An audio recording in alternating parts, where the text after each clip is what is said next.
Boa noite, doutores, doutoras. Sejam bem-vindos a mais uma aula de Estatuto da Criança e do Adolescente e Estatuto do Idoso. Sejam muito bem-vindos. Uma excelente quinta-feira a todos vocês.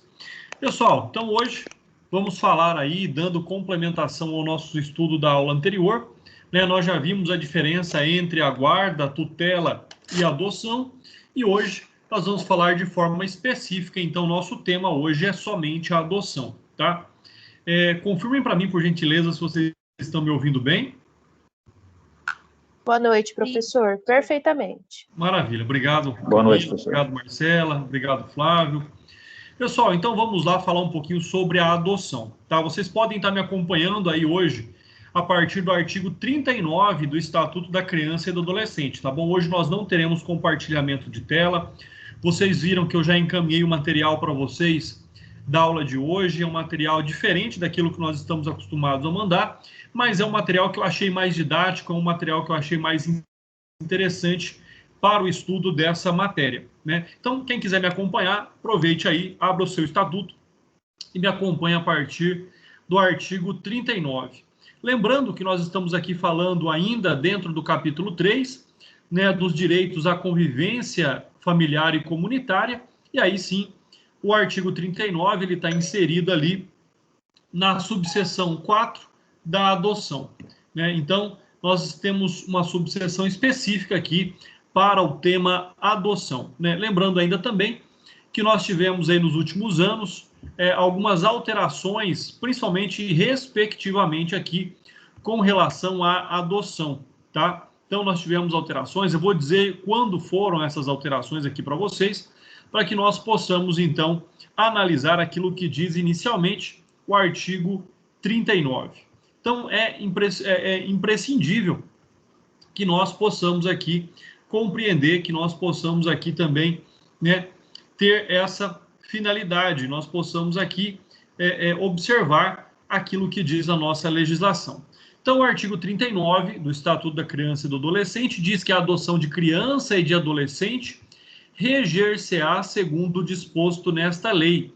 E aí nós temos o parágrafo 1º, que diz: a adoção é medida excepcional e irrevogável, a qual se deve recorrer apenas quando esgotados os recursos de manutenção da criança e do adolescente na família natural ou extensa, na forma do parágrafo único do artigo 25 desta lei. E essa é uma alteração em razão da Lei 12.010 de 2009. O parágrafo 2º diz que é vedada, é proibida, então, aí, a adoção por procuração, né? Também é incluído esse disposto pela Lei 12.010 de 2009. Parágrafo 3º diz que, em caso de conflito entre direitos e interesses do adotando e de outras pessoas, inclusive de seus pais biológicos, devem prevalecer os direitos e os interesses do adotando. Adotando é a criança ou o adolescente. Adotante é a pessoa maior de idade ali que se coloca na condição, né, de quem vai adotar. E esta aí foi a inclusão, né, ocorrida pela Lei 13.509 de 2017. Então percebam que o artigo 39 ele sofreu aí, né, profundas mudanças quanto à sua estrutura, né? Dependendo aí da doutrina que você está seguindo, dependendo do seu próprio vade-mecum, você não vai ter aí esses 3 parágrafos, né? Porque a redação original era apenas o artigo 39 caput, como eu acabei de ler para vocês, mais o parágrafo único. Então, o que aconteceu? Nós tivemos a inserção do parágrafo 1º, o que era parágrafo único se torna o parágrafo 2º, e em 2017 tivemos aí a inserção do parágrafo 3º no artigo 39. Então, quando nós aqui observamos, né, a adoção, na verdade, aqui ela está também diante da disposição do artigo 227, parágrafo 5º, né, da Constituição Federal, que diz que a adoção será assistida pelo poder público na forma da lei, que estabelecerá casos e condições de sua efetivação por parte de estrangeiros. Então, o que nós temos a respeito disso, né? Conforme aí o próprio caput do artigo e os seus parágrafos no artigo 39 diz, né, nós temos que, primeiro, a adoção é uma medida excepcional, nós temos que a mantença dessa criança ou desse adolescente na família natural ou extensa. O que é a família extensa? A família extensa pode ser considerada ali como os avós, tios, irmãos, né, ou aquelas pessoas que, de fato, possuem ali um laço de afetividade. Então, a criança, o adolescente, somente será retirado desse laço de afetividade quando nas hipóteses em que o melhor interesse dessa criança ou desse adolescente seja mantido, então, dessa forma. Um outro aspecto aqui que nós temos que compreender é que a adoção ela vai gerar aqui o rompimento do vínculo biológico entre a criança ou o adolescente e seus genitores, né? Então, nós temos aqui o rompimento biológico, ou seja, não se trata mais de filho, né? Perde-se toda e qualquer ligação que existia para com os seus genitores biológicos. Então, esse é algo extremamente sério, é algo extremamente aqui grave e por isso que é considerado, então, como uma medida de exceção. A adoção ela é um ato voluntário e espontâneo, né? Calcado no afeto e na afinidade, que permite a aceitação de alguém como seu filho, para lhe poder conceder toda a assistência material e moral, cercada aí pela proteção, pelo cuidado, pelo zelo, sustento, educação e amor. Então, ou seja, a adoção, né, ela é a constatação de que aquela pessoa adotante, né, deseja o adotando para se tornar ali um membro da sua família. Então, todos esses aspectos estão aí diretamente relacionados com a adoção, né? Além desse aspecto, nós temos um outro ponto principal, né? Que ponto principal é esse?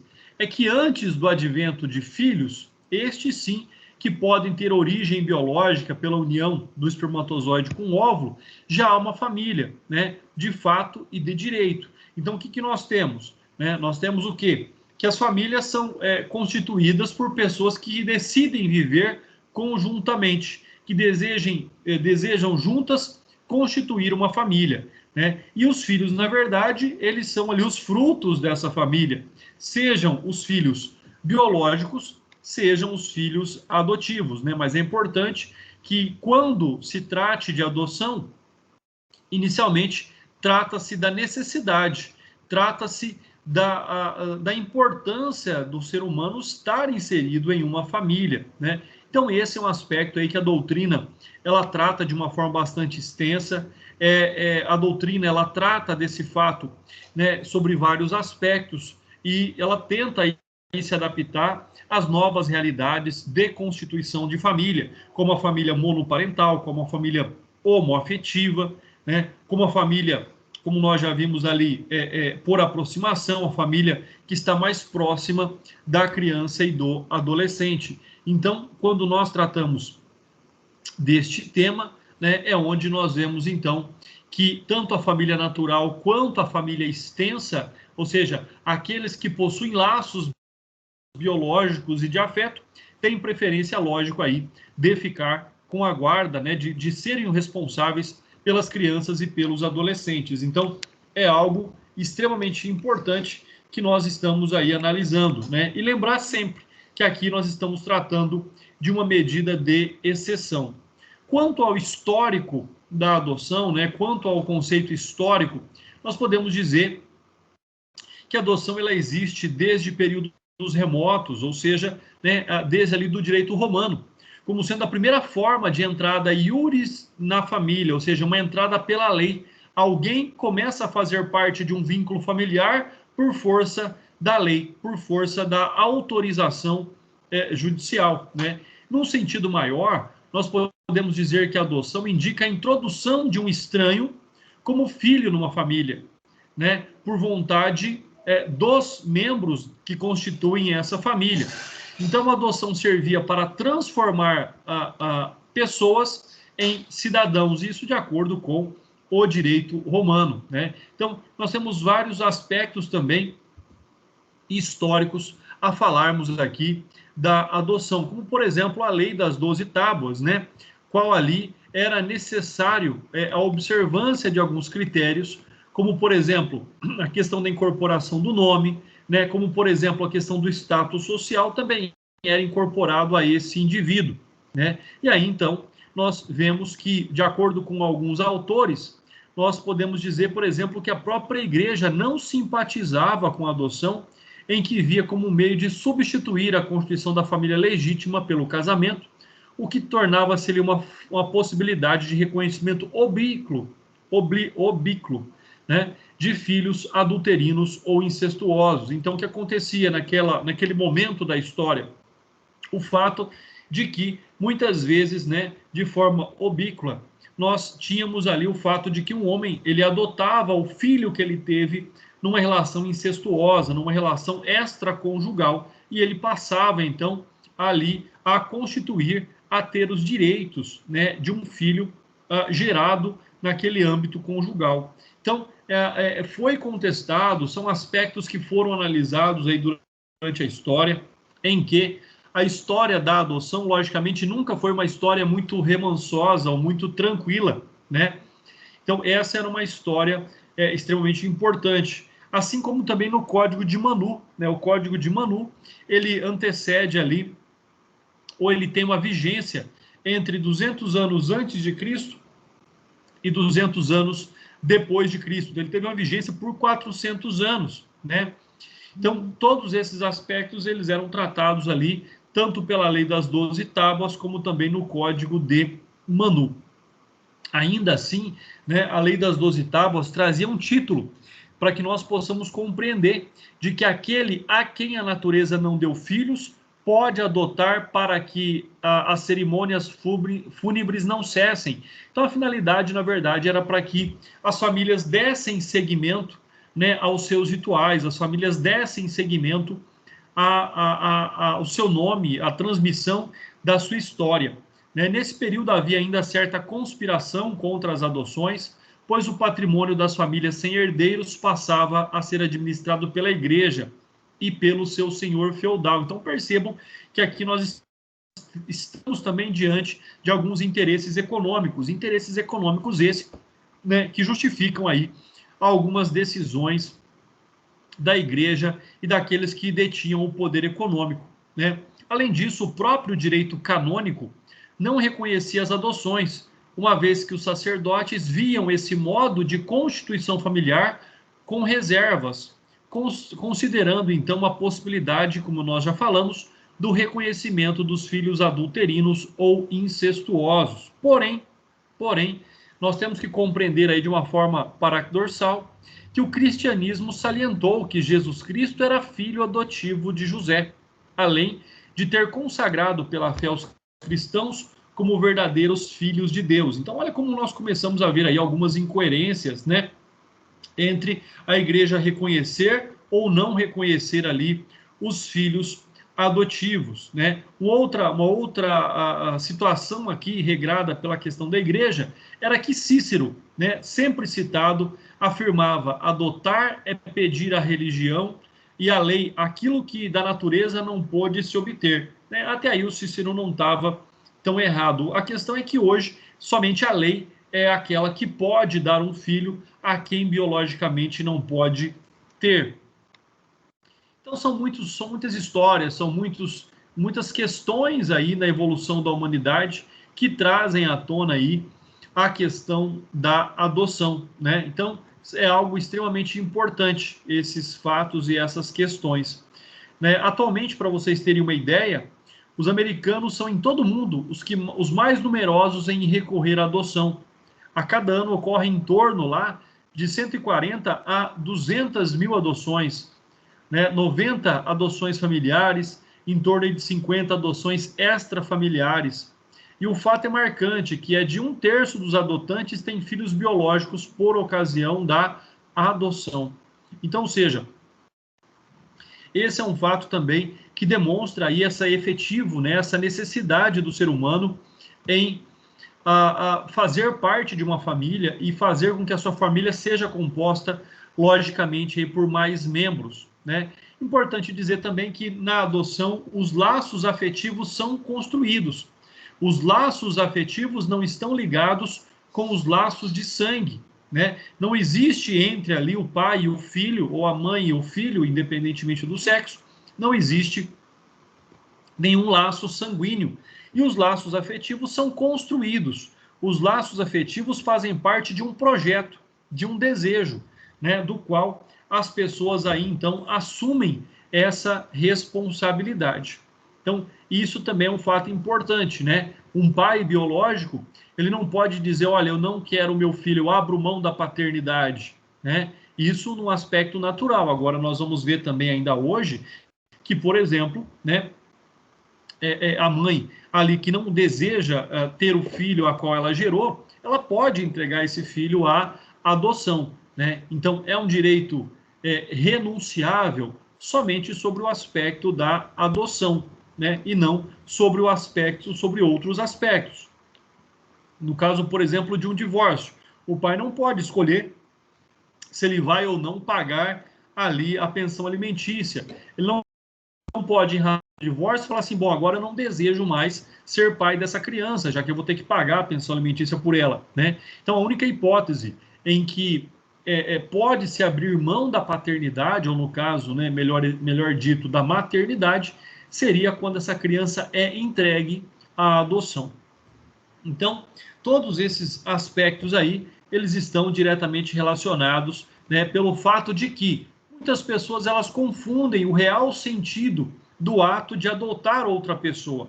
Até porque o ato de adoção, ou seja, a inclusão de outro membro àquela família, né, independente, mais uma vez, dizendo de como seja a constituição dessa família, mas a inclusão de mais uma pessoa como membro dessa família, né, é um ato de amor, né, é um ato de afeto, e nunca será considerado simplesmente como um ato de caridade, né? Então, essa é a grande questão. Por que muitos processos de adoção, eles acabam ali fracassados? Ou seja, a adoção ela não se constitui de uma forma plena, né? Ela não se efetiva.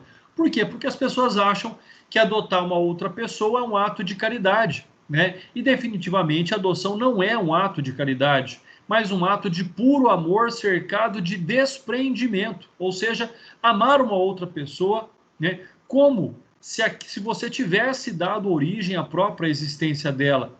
E assim, então, a caridade é um ato, é uma atitude fraternal, ela é uma atitude positiva, mas não para a constituição da família.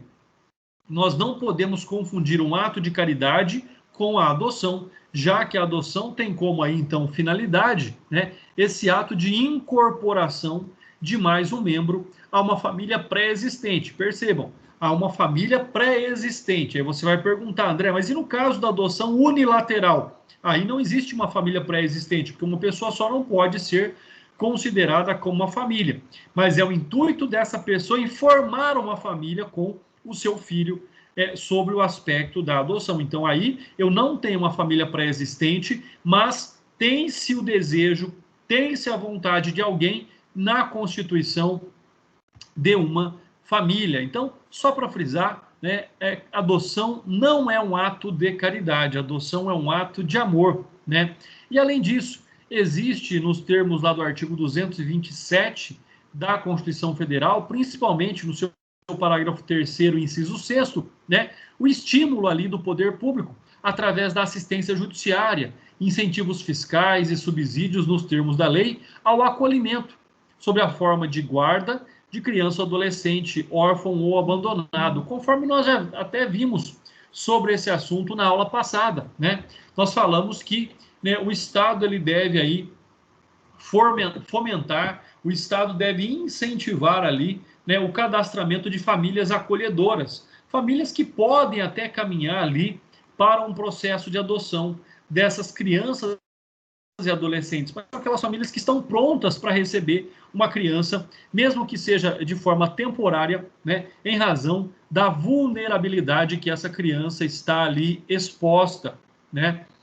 Pessoal, para vocês verem aí como é o fato, nós temos até aquilo que é chamado de adoção à brasileira, né? E a adoção à brasileira é um crime. A adoção brasileira, ela está prevista ali no artigo 242 do Código Penal, que diz o seguinte, a redação aí do artigo 242 do Código Penal: dar parto alheio como próprio, registrar como seu o filho de outrem, ocultar recém-nascido ou substituí-lo, né, suprimindo ou alterando o direito inerente ao Estado Civil, e a pena de reclusão de 2 a 6 anos. E o parágrafo único diz que se o crime é praticado por motivo de reconhecida nobreza, a pena é de 1 a 2 anos, podendo o juiz deixar de aplicar a pena. Então seria ali uma conduta privilegiada ou até mesmo uma hipótese autorizadora para que o juiz deixasse de aplicar a pena, ou seja, para que excluísse deste fato ilícito a adoção aí, a aplicação de uma pena. Bom, então o que é a adoção brasileira? Acontecia muito no passado, né? Ela acontecia de uma forma muito comum, ao passo em que alguém acolhia uma criança, sei lá se por caridade ou por amor, mas ela acolhia uma criança e ao invés de realizar os trâmites normais de adoção, na verdade ali a pessoa ia no cartório e registrava aquela criança como se filho seu fosse. Então isso é chamado de adoção brasileira, ou seja, aquela adoção que acontece diretamente no cartório sem passar pelo processo judicial de adoção, sem que haja um acompanhamento, né, de profissionais multidisciplinares aí, que de alguma forma vão verificar se a criança de fato está ali inserida numa família que vá preencher, uma família que vá ali suprir as necessidades dessa criança ou desse adolescente. Então, a adoção brasileira tinha como finalidade, então, registrar filho alheio como próprio. Então, essa era a chamada a adoção brasileira, né? Nós também não podemos esquecer aqui que a partir da Lei 12.010 de 2009, nós tivemos aquilo que se chama de adoção dirigida ou adoção específica, né? Que permite aí aos pais entregar a um interessado diretamente o seu filho para ser adotado, ainda mais nos casos de adoção brasileira surgirão. Ou seja, então, são questões aí em que, né, existe já um direcionamento. Essa criança não vai para uma lista, ela não vai estar à disposição ali numa ordem sequencial exposta pelo cadastro de adoção, né? Então, a lei aí, 12.010 de 2009, ela permite aí, como eu já disse, que os pais, né, entreguem a criança a um interessado, ou seja, é uma adoção específica, é uma adoção dirigida. Olha, eu quero que determinada pessoa adote o meu filho, né, porque eu sei que essa será uma pessoa boa e ele também tem o interesse, né? É importante dizer que nessa hipótese, os pais entregam o filho recém-nascido a um casal por eles escolhido, alegando ter ocorrido parto em residência, né? Os pais adotivos registram o menor em seu nome, como se filho fosse. E a conduta é criminosa, pois suprime do recém-nascido o seu direito real de filiação. É como se a criança nunca soubesse ali qual é a sua origem genética, tá? Então, por mais que haja essa previsão, ou houvesse, melhor dizendo, essa previsão na Lei 12.010 de 2009, também não admite, o Brasil passou a não admitir também essa hipótese da adoção específica, da adoção dirigida, tá? Então, mais uma vez, assim como a adoção brasileira, a adoção específica e a adoção dirigida, ela também é ilegal no Brasil, tá? Por força aí da edição da Lei 12.010/2009. Então, mais uma vez, a Lei 12.010/2009, assim como o próprio Código Penal, ele tipifica a conduta da adoção brasileira, a Lei 12.010/2009 também determina que a adoção dirigida ou adoção específica também não é admitida no direito brasileiro, tá? Por quê? Porque, como eu já disse, ela tira aí o direito da criança em conhecer a sua origem biológica. Então, é um fato bastante também aí interessante, né? Bastante extensa a sua discussão, mas que cabe sempre que nós possamos aí analisar, né? Pessoal, uma outra questão aqui que se coloca, ainda na análise aí do artigo 39, é o fato da adoção de embriões congelados. Olha aí que assunto, né, mais diferente dentro da nossa realidade. Então, hoje, essa adoção de embriões congelados já se trata também aí de uma realidade, onde existem várias clínicas de fertilização que promovem a inseminação in vitro e terminam por utilizar um número menor de embriões para implantação no útero materno do que os que foram fertilizados. Então, sobram ali os embriões congelados, alguém vai lá e adota esse embrião, ou seja, a pessoa ela aproveita já aquele embrião, né? E ao invés de buscar ali a fertilização do seu próprio esperma e óvulo, né? Então, isso é uma prática comum, né, nos Estados Unidos. Né, no Brasil, nós não temos essas informações, mas pode ser que exista também. Mas no Brasil, isso é amplamente divulgado. Cerca de 400 mil óvulos fertilizados congelados, né, são aí objeto de adoções nos Estados Unidos. Tá? Então, esse é um fato, ou seja, é aquela gravidez, né, com material genético totalmente estranho, né, das mães, dos pais ou do casal. Então, esse é um fato extremamente importante. Quanto à adoção ainda, uma das grandes críticas que existem no Brasil é relativa ao tempo, né? A morosidade no processo de adoção no Brasil. Eu conheço e tenho amigos que já estão há mais de 10 anos aguardando aí o processo de adoção, né? E logicamente que essa lentidão do processo ela tem duas características. A primeira é a segurança da criança e do adolescente, que ele não seja colocado numa família que não tenha estrutura, que não preencha os requisitos mínimos para que possa ali ter a adoção efetivada. Então, nós temos essa primeira questão, essa primeira premissa. Né? A segunda, na verdade, é a falta de estrutura do próprio Estado sobre o aspecto de cadastramento, sobre os aspectos de período probatório. Então, tudo isso vem aí observar. Alguns doutrinadores, falando um pouquinho sobre essa lentidão do processo de adoção, eles elencam duas hipóteses, né, duas explicações razoáveis do porquê os processos de adoção demoram tanto. A primeira hipótese seria o excesso de seletividade por parte dos candidatos à adoção, ou seja, pais que escolhem demais como eles querem seus filhos, né? E essa escolha, na verdade, ela acaba sendo aí prejudicial ao ciclo natural de adoção. É o que eu disse em algumas aulas anteriores, né? Os pais biológicos não têm essa possibilidade de escolher como virá o seu filho ao mundo, enquanto os pais adotivos querem escolher os filhos com minúcias, né? Com detalhes. Então, isso, logicamente, acaba aí atrapalhando o processo de adoção. E a segunda hipótese, a segunda explicação para essa lentidão é em razão da excessiva a lentidão dos processos em virtude aí da destituição do poder familiar, seguindo um procedimento de adoção. Então, o que nós temos? Né? Não é um processo simples, não é um processo fácil o rompimento daqueles vínculos biológicos entre os pais e os filhos.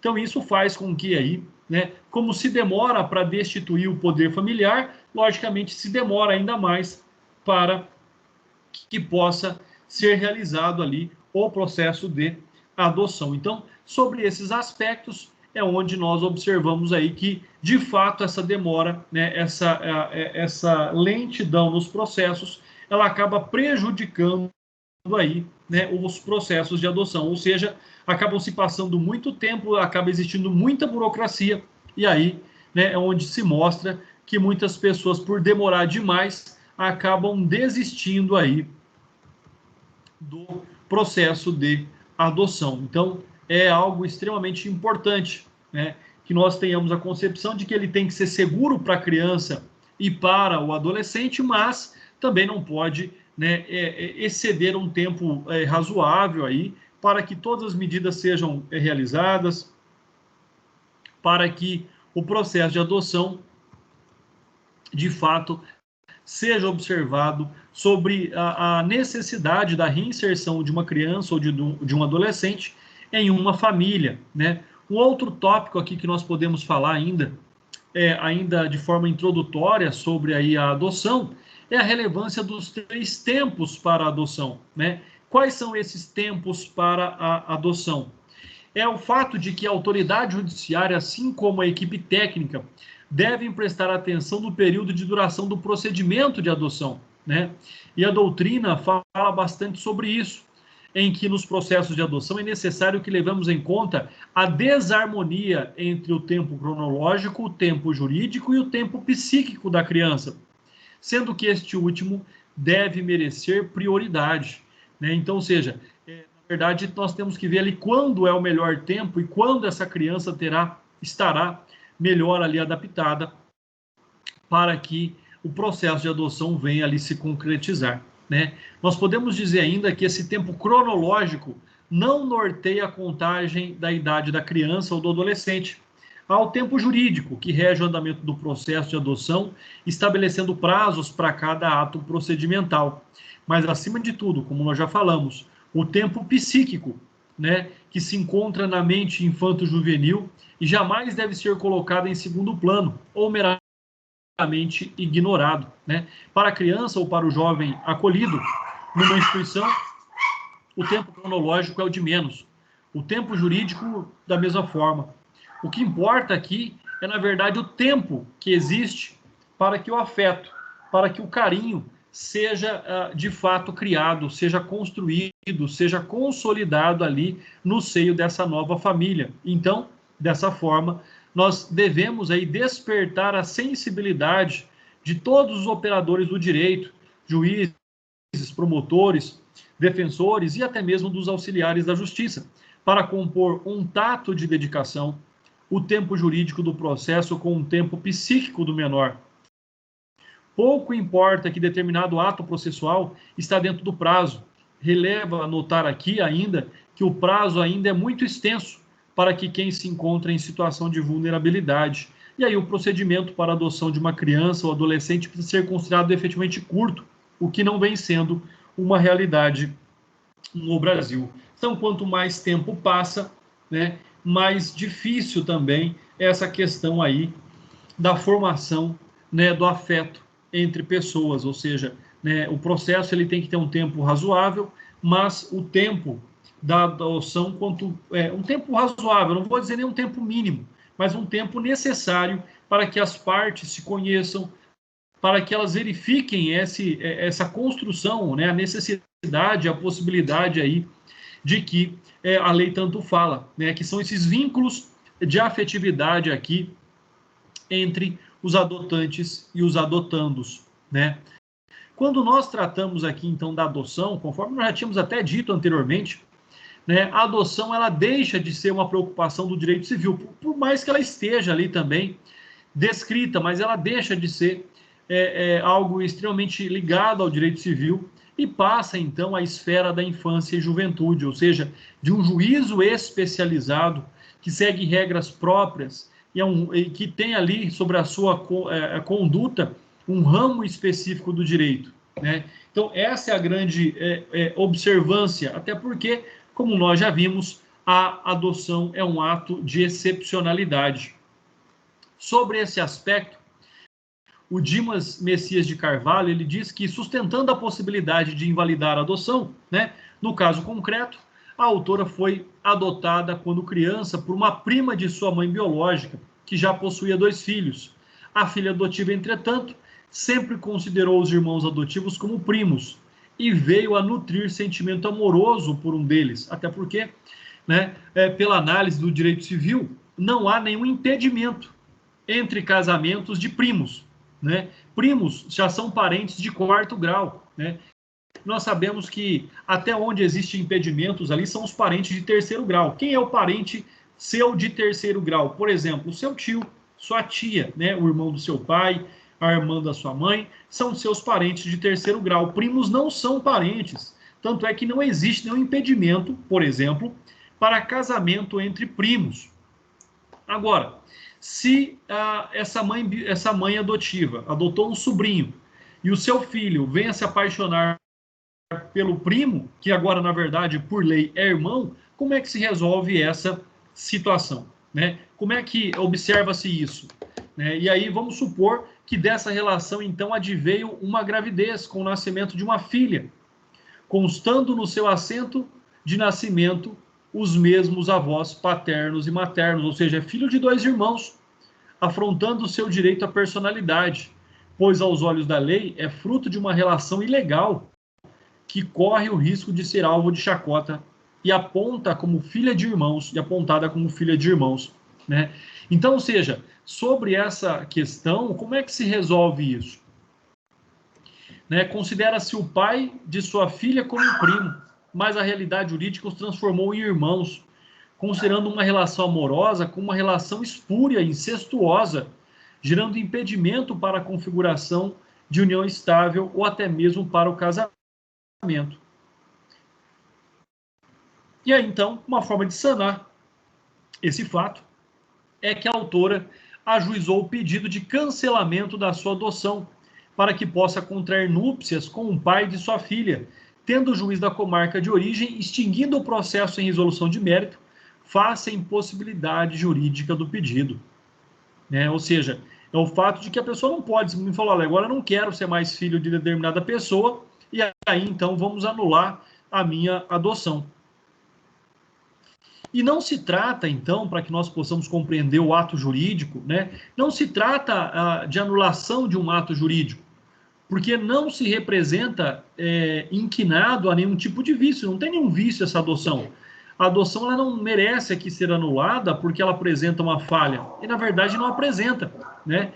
Não se trata também de revogação da adoção, trata-se de invalidação da adoção, em decorrência de múltiplos fatores, não como a utilização da tutela na época da adoção, superveniência de fático social, em razão do envolvimento amoroso da adotada com o seu primo, ora seu irmão adotivo, efetividade da dignidade da pessoa humana quanto à criança advinda de um relacionamento, que poderá ser estigmatizada por toda a sua vida com a pecha de incestuosa, ou que deu causa à prevalência fática jurídica, pois nunca houve entre os envolvidos sentimento fraternal. Eles nunca se viram como irmãos, mas sim como primos, o que então despertou aí essa relação amorosa. Então, percebam como o advogado ele tem que saber o que pedir, né?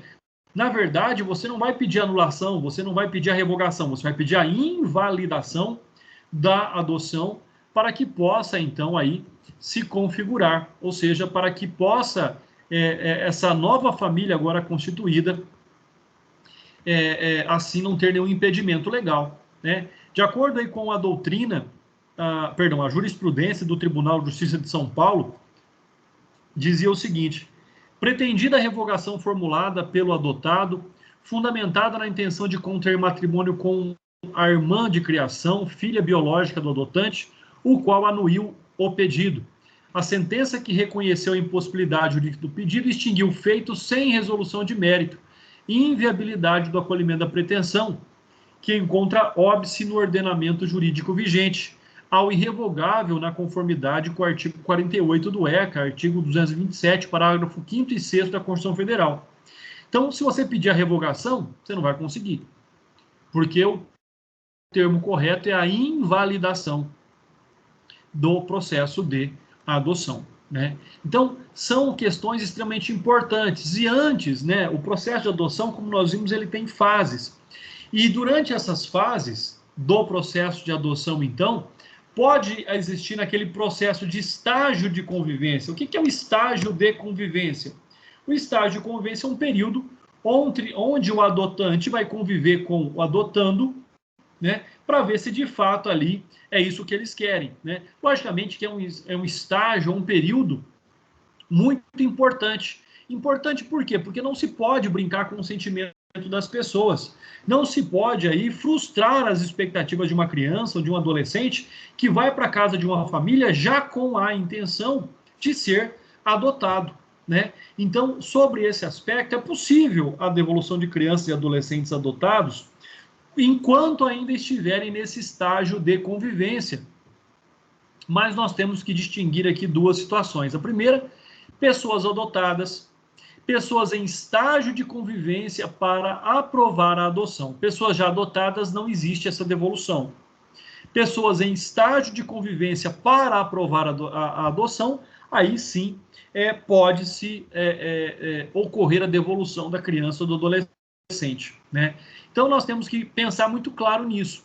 Então, nessa primeira hipótese, na hipótese de pessoas já adotadas, vislumbra-se o cenário não somente peculiar, como ilógico. Afinal, ouve-se, né? Espera-se que o estágio de convivência tenha habilitado os candidatos para agora exercerem a paternidade.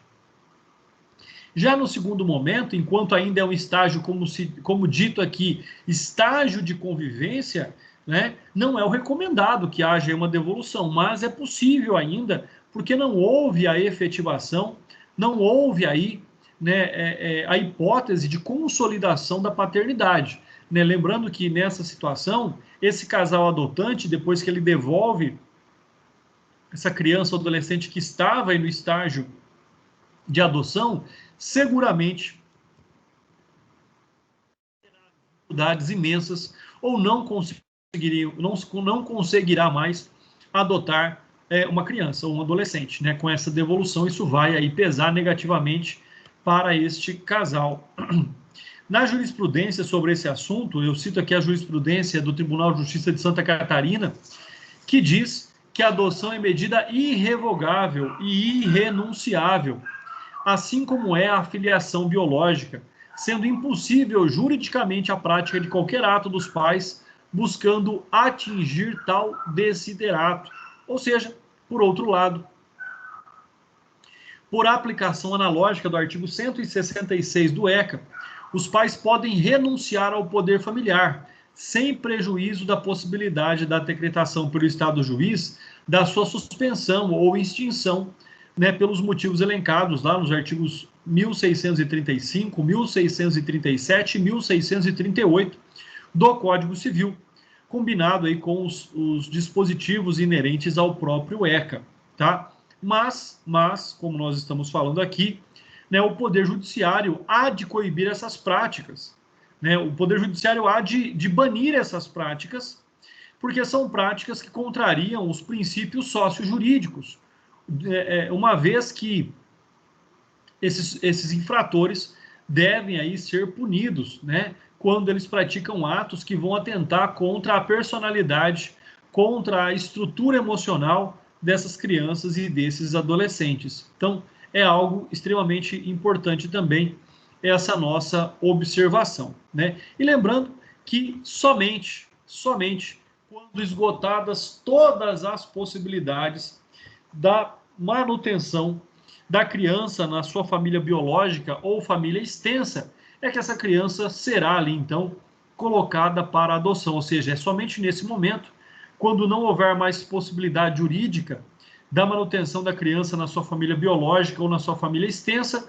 que serão rompidos os laços biológicos entre os genitores e os filhos, né? E aí, então, pela perda do poder familiar. Então, é algo também aí que nos traz, e a lei nos traz essas questões, quando é extremamente necessário que a criança ou adolescente seja retirada da sua família biológica, né, que ela se encontre ali numa condição de extrema vulnerabilidade, de risco, de opressão e assim por diante, né? E com isso, o artigo 40 vem em complemento daquilo que nós estamos dizendo e diz que o adotando deve contar com no máximo 18 anos a data do pedido, salvo se já estiver sobre a guarda ou tutela do adotante, pessoal. Então, a adoção, ela serve para os menores de idade. Não tem como adotar uma pessoa maior de idade, tá? A adoção é um instituto ali que somente se aplica para os menores de 18 anos, ou como diz aí o próprio artigo 40, né, no máximo a pessoa tenha 18 anos na data do pedido, salvo se já estiver sob a guarda dos adotantes. Então já tem a guarda jurídica ou a guarda de fato, e aí então entra-se com o processo de adoção, né? Quando nós tratamos aqui do artigo 40, é importante citar aí essa idade máxima, né? É importante dizer, refletir aí sobre essa questão, ou seja, onde uma pessoa maior de 18 anos não pode aí ser reconhecida de acordo com o Estatuto da Criança e do Adolescente. Né? E sobre esse tópico, a jurisprudência do Tribunal de Justiça do Paraná diz em nível de julgamento de agravo de instrumento, ação de adoção com destituição do poder familiar em trâmite na vara da infância e da juventude, pronunciamento pelo qual o juízo declinou da competência e determinou a remessa dos autos para a vara de família, adotando que contava com 17 anos de idade na data da protocolização do pedido de adoção. Aplicação aí, né, dos artigos 40 e 148, inciso 3º do ECA, competência e juventude, e não ali, né, e não ali do juízo civil, como havia a determinação ou intuito de adoção. Então, saber também quem é o juízo competente para julgar aí os processos de adoção é extremamente importante. O artigo 41, por sua vez, diz que a adoção atribui a condição de filho ao adotado com os mesmos direitos e deveres, inclusive sucessórios, desligando-o de qualquer vínculo com os pais e parentes, salvo os impedimentos matrimoniais. Olha que interessante, né? Por mais que haja aí o rompimento do vínculo biológico, né? Existem aí e vão continuar existindo os impedimentos matrimoniais. Então, por exemplo, irmãos biológicos não podem se casar, né? Não pode haver nenhum vínculo, nenhum relacionamento amoroso com nenhum parente até o 3º grau. Então, por mais que haja o rompimento desse vínculo familiar, ainda existem aí os impedimentos matrimoniais. Parágrafo 1º do artigo 41 diz que se dos cônjuges ou concubinos, se um dos cônjuges ou concubinos adota o filho do outro, mantém-se os vínculos de filiação entre o adotado e o cônjuge ou concubino do adotante e os respectivos parentes, né? Olha que interessante também. Quando eu atuava na assistência judiciária, eu entrei com um processo de adoção unilateral. Ou seja, né, o rapaz casou com a moça, ela já tinha uma filha, e aí ele entrou com um processo de adoção dessa criança. Por quê? Porque essa criança não tinha nenhum vínculo mais com o pai biológico. Esse pai biológico não tinha nenhum contato com a criança, nunca teve convivência, nunca ali teve laços de afetividade. Então, naquela hipótese, eu entrei com um processo de adoção unilateral, onde o companheiro passa a ser o pai da criança, né? E, logicamente, essa adoção unilateral não rompe o vínculo que a criança tem para com a sua mãe. E é o que diz aí para nós o parágrafo 1º do artigo 41. Já o parágrafo 2º diz que é recíproco o direito sucessório entre o adotado, seus descendentes, o adotante, seus ascendentes, descendentes e colaterais até 4º grau, observada a ordem da vocação hereditária. Então, percebam, né, que o parágrafo 2º do artigo 41, ele nos traz aqui algo diferente da regra do direito civil quanto aos vínculos de parentesco. Aqui ele elenca até o 4º grau. Então, esses vínculos serão aqui mantidos, como diz a própria legislação, vínculos, direitos sucessórios, somente os direitos sucessórios. É recíproco o direito sucessório, somente sobre a sucessão patrimonial em caso de óbito, tá? Então, é recíproco o direito sucessório entre o adotado, seus descendentes, o adotante, seus ascendentes, descendentes e colaterais até o 4º grau. Observada a ordem aí, logicamente, da vocação hereditária, onde os mais próximos excluem os mais distantes, né? Já o artigo 42 do Estatuto da Criança e Adolescente diz que podem adotar os maiores de 18 anos, independentemente do estado civil. Então, o requisito básico para que uma pessoa possa se tornar aí um adotante é que ele seja maior de 18 anos. André, mas é só o requisito, então, da idade é necessário que seja provado para que uma pessoa possa ser um adotante? É claro que não, né? No caso aí, o parágrafo 1º, ele vem dizer que não podem adotar os ascendentes os irmãos do adotando. Olha só, não podem adotar os ascendentes e os irmãos do adotando. Então, o irmão não pode adotar o outro, né? Os avós não podem adotar os filhos, mas o que eles vão ter ali é a tutela, tá? A avó não adota neto. O avô consegue a tutela do neto. Inicialmente, ele consegue a guarda. Se houver o rompimento do direito ali, né, da relação entre os pais e os filhos, se houver o rompimento do poder familiar, no máximo que o avô vai ter é a tutela do neto. Assim como os irmãos podem ser os tutores, os irmãos maiores podem ser os tutores dos irmãos menores, né? Então, esse é um fato extremamente importante, ou seja, parágrafo 1º do artigo 42. Para ser adotante, tem que ser maior de 18 anos, independentemente do estado civil. Não podem ali os ascendentes adotar os irmãos, ou não podem os ascendentes adotar, e não podem os irmãos, né, também adotar ali os adotandos. O parágrafo 2º, que é uma construção aí, uma redação dada também pela lei 12.010 de 2009, diz que para adoção conjunta é indispensável que os adotantes sejam casados civilmente ou mantenham união estável, comprovada a estabilidade da família, né? Como nós já vimos, não há nenhum impedimento para que haja a adoção por uma pessoa solteira, mas para que haja uma adoção conjunta, deve ali aquele casal, seja um casal heterossexual ou homossexual, né? Eles devem provar que eles são ou civilmente casados ou pelo menos mantêm ali a união estável. Qual é a finalidade da união estável? Né? Que seja aí comprovada a estabilidade da família, porque não pode, logicamente, uma criança ou adolescente ser inserido numa família instável. Não pode uma criança e um adolescente ser inserido aí numa família, né, que não tem finalidade ou não tem intuito de permanecer junta.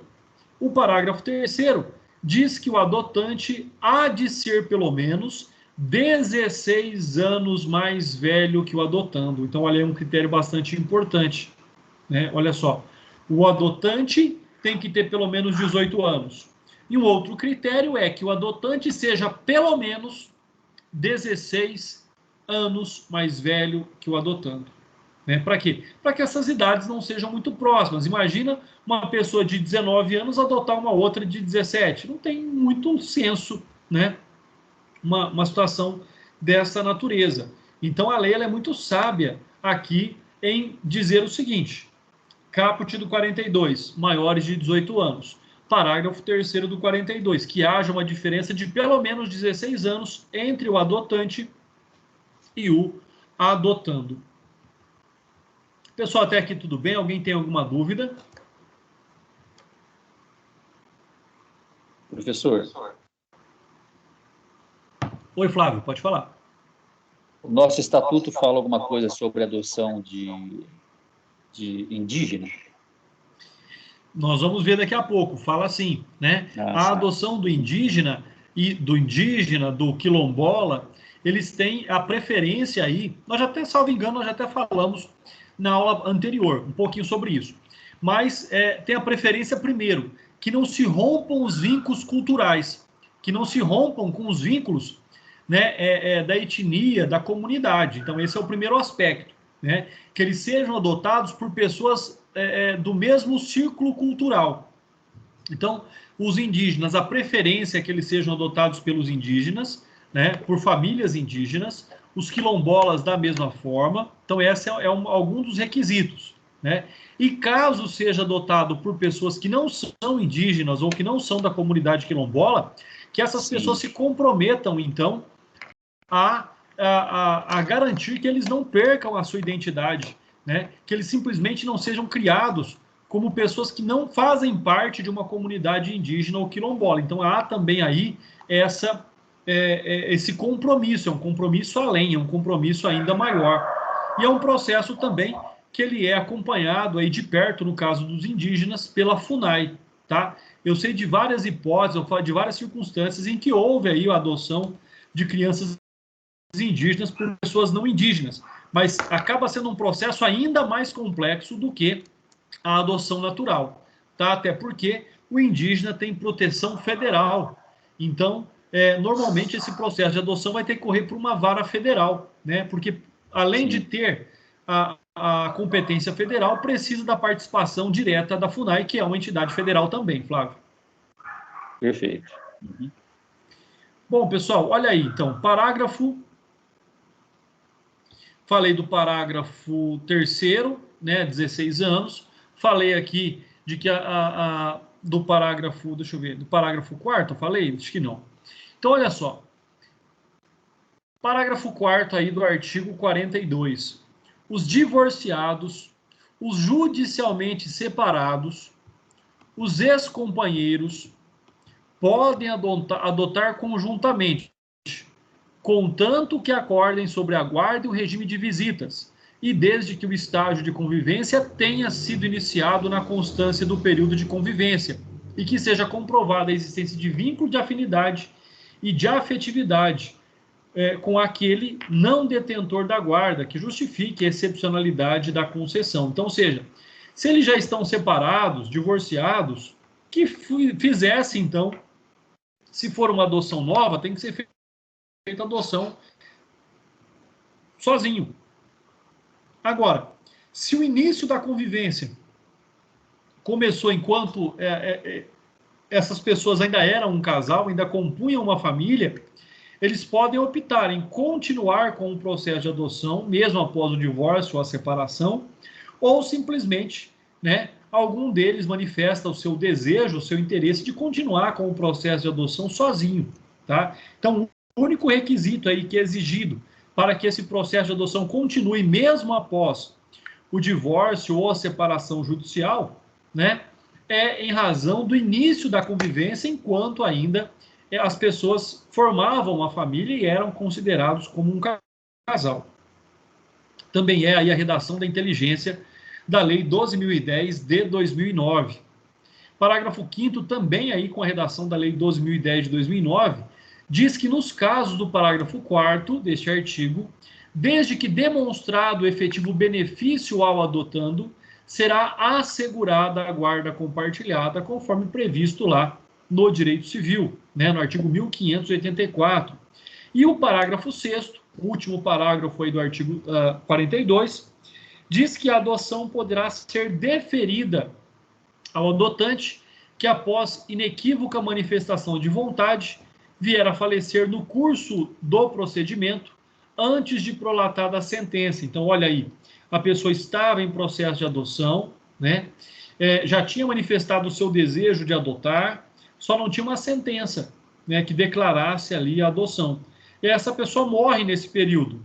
Então, o juiz, em razão desse fato, pode e deve, logicamente, reconhecer a adoção, até para que o adotante já englobe ali e possa exercer o seu direito sucessório, né? Então, a adoção poderá ser deferida ao adotante que, após inequívoca manifestação de vontade, vier a falecer no curso do procedimento antes da sentença.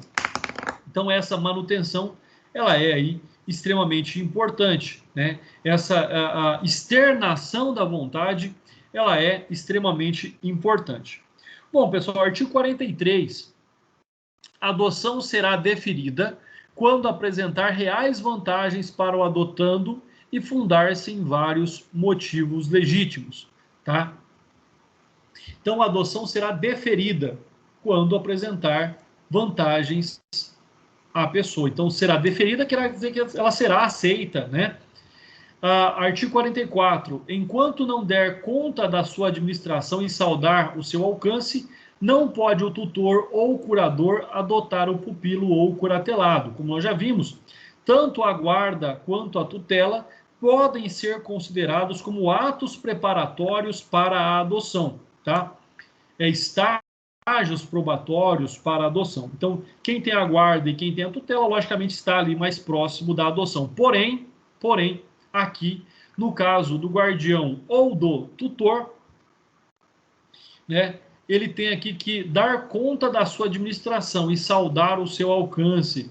Ou seja, caso ele administre os bens dessa criança ou desse adolescente, ele então tem que fazer a prestação de contas, né, para demonstrar que ele não está se beneficiando do patrimônio da criança e do adolescente.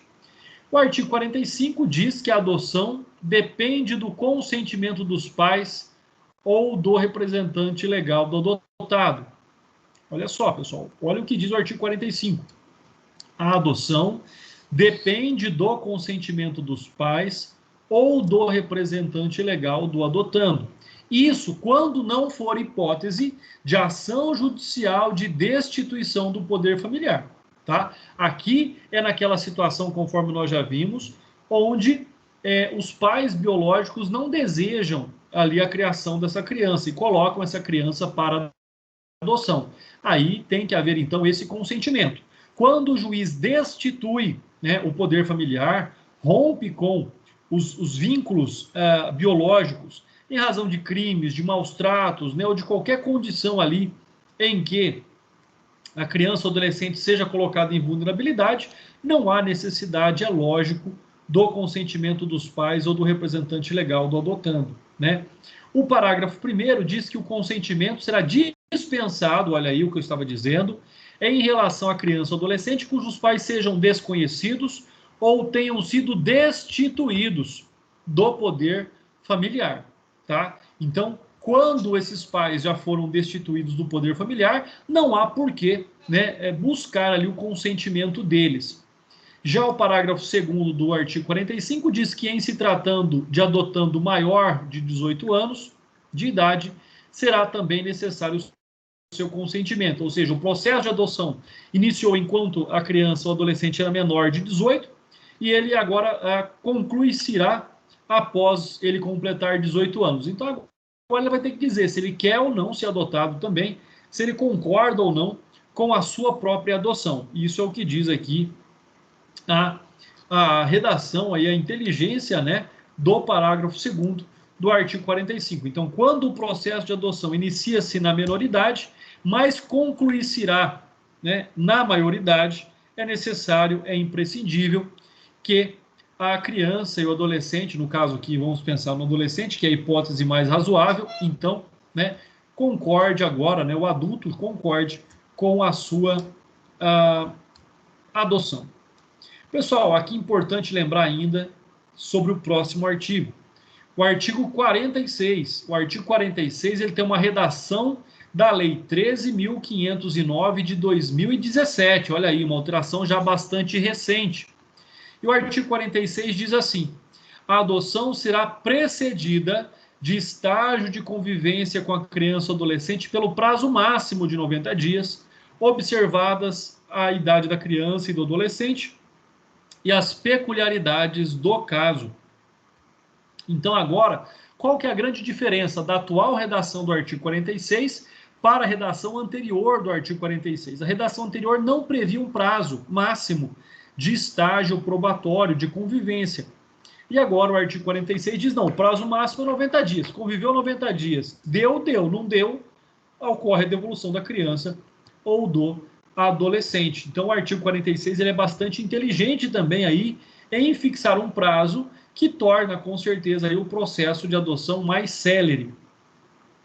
O parágrafo 1º do artigo 46 diz que o estágio de convivência poderá ser dispensado se o adotando já estiver sob a tutela ou guarda legal do adotante durante tempo suficiente para que seja possível avaliar a convivência da constituição do vínculo. O parágrafo 2º diz que a simples guarda de fato não autoriza por si só a dispensa da realização do estágio de convivência. Lembram? Guarda de fato, o maior de idade está cuidando da criança, mas não está autorizado legal a fazer isso. A guarda legal autoriza ele a cuidar dessa criança, né, a guardar essa criança por um prazo. E a tutela, ela ocorre quando ocorre o rompimento do poder familiar, seja de forma definitiva ou de forma temporária. Né? O parágrafo 2º A aí do artigo 46 diz que o prazo máximo estabelecido no caput deste artigo pode ser prorrogado por igual período, mediante decisão fundamentada da autoridade judicial. Então, pode passar de 90 para 180 dias, se for necessário, para que se tenha certeza de uma melhor adaptação da criança ou adolescente nessa família.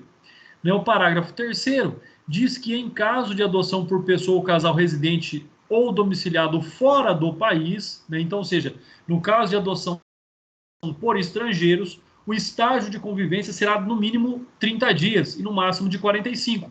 Então, essa família estrangeira vai ter que vir para o Brasil, passar aqui entre 30 e 45 dias com essa criança, né?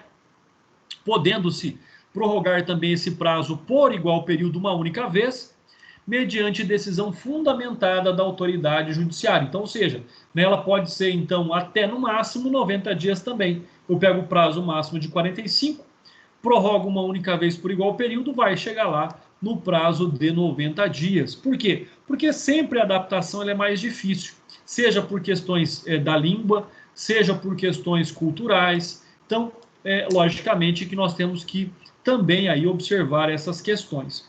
O parágrafo 3º, letra A, diz que, ao final do prazo previsto no parágrafo 3º deste artigo, deverá ser apresentado um laudo fundamentado pela equipe mencionada no parágrafo 4º deste artigo, que recomendará ou não o deferimento da adoção à autoridade judiciária.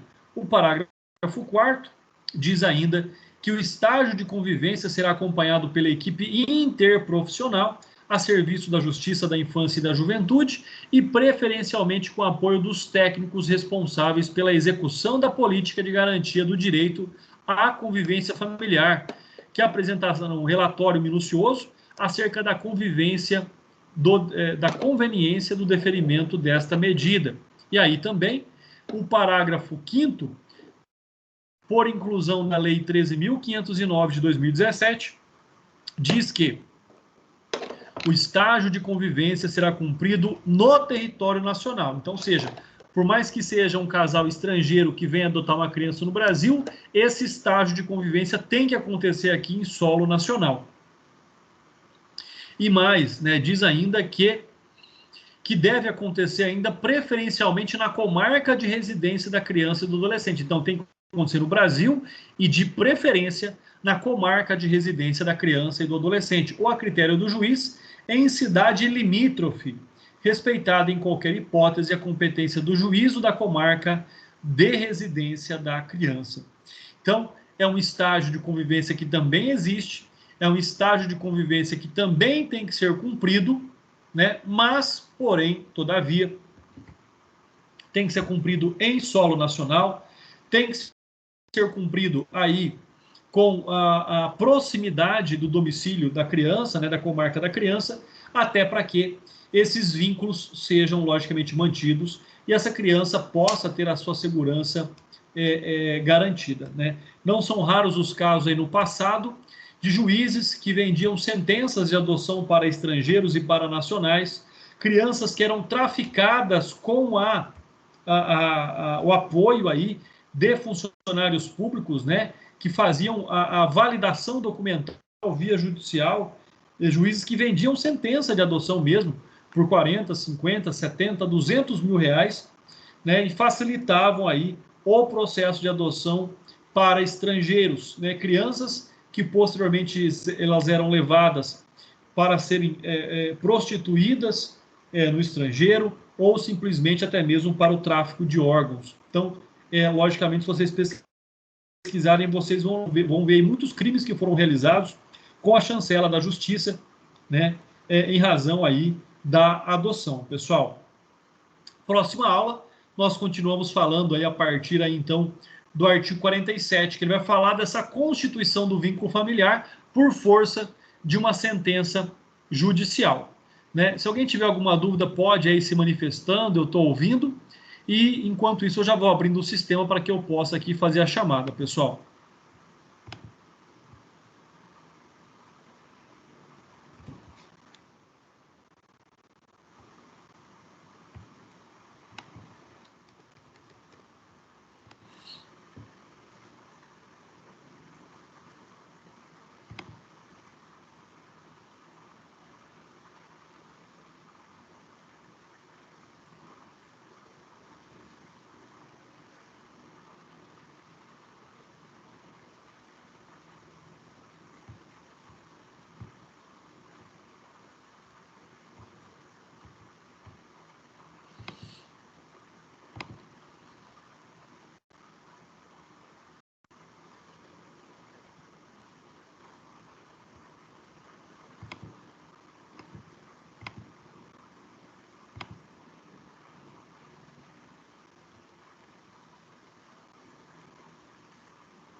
Pessoal, da mesma forma e como sempre, aqueles que têm o microfone habilitado respondam presença, aqueles que não têm o telefone habilitado, escrevam no chat, por gentileza, tá bom?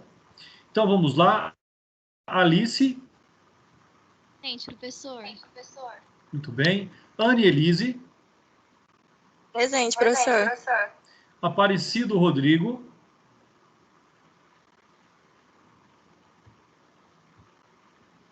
Aparecido.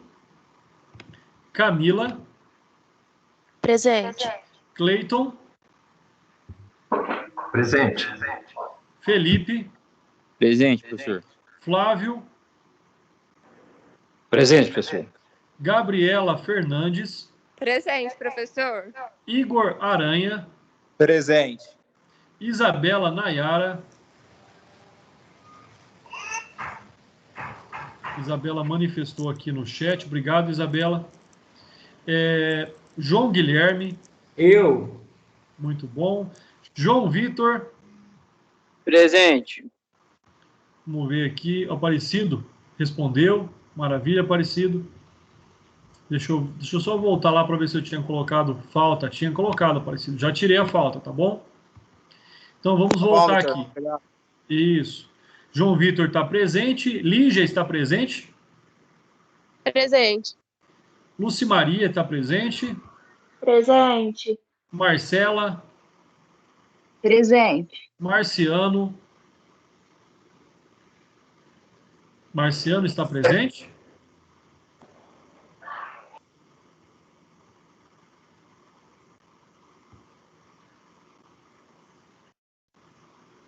Bom, Marciano está ausente. Murilo. Presente, professor. Rafael. Presente. Rosenberg. Presente, doutor. O Marciano levantou a mão aí, viu? Ah, desculpa. Vou verificar lá novamente. Aqui não apareceu aqui para mim. Deixa eu confirmar. Ah, tá. Apareceu agora aqui. Apareceu aqui. Deixa eu ver. Ah, beleza, Marciano. Obrigado, viu? Obrigado. Ruiter, respondeu? Não lembro. Está presente. Samuel, já está aí já? Alô, Samuel.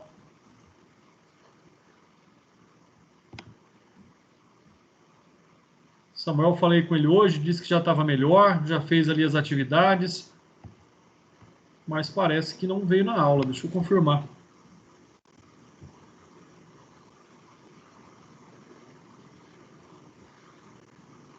Não, Samuel não está na aula. Silvana. Presente, professor. Tawane.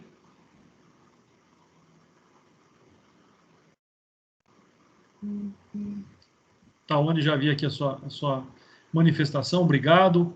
Valdinei, está na aula? Presente, doutor. Oh, maravilha. Vânia. Deixa eu ver aqui no nosso chat. Vânia também aqui já manifestou. Obrigado, Vânia. William. Presente, doutor. Maravilha. Pessoal, muito obrigado pela presença de vocês. Professor, Se alguém tiver alguma dúvida, estou aqui ainda. Faltou Vinícius na chamada. Deixa eu confirmar aqui, Vinícius, só um minuto. Tá, joia.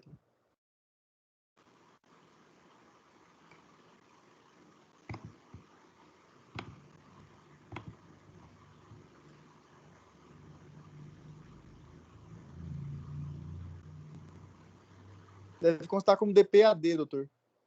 Vinícius, seu nome ainda não consta aqui para mim, tá bom? É importante você entrar em contato com a secretaria e pedir para eles incluírem no sistema. Ainda não está aparecendo para mim. Tá, joia. Vou entrar em contato. Mas de qualquer então. modo, o doutor não vai ter nenhum prejuízo, tá bom? Tá certo, então. Obrigado, viu? Maravilha, eu que agradeço. Pessoal, sendo assim, se ninguém tiver alguma dúvida sobre a matéria, um forte abraço, fiquem com Deus e até a semana que vem. Um abraço, doutor. Boa Fica com noite. Deus. Tudo bom, pessoal? Um abraço, obrigado pela presença de todos vocês. Obrigado pela aula. Bom fim.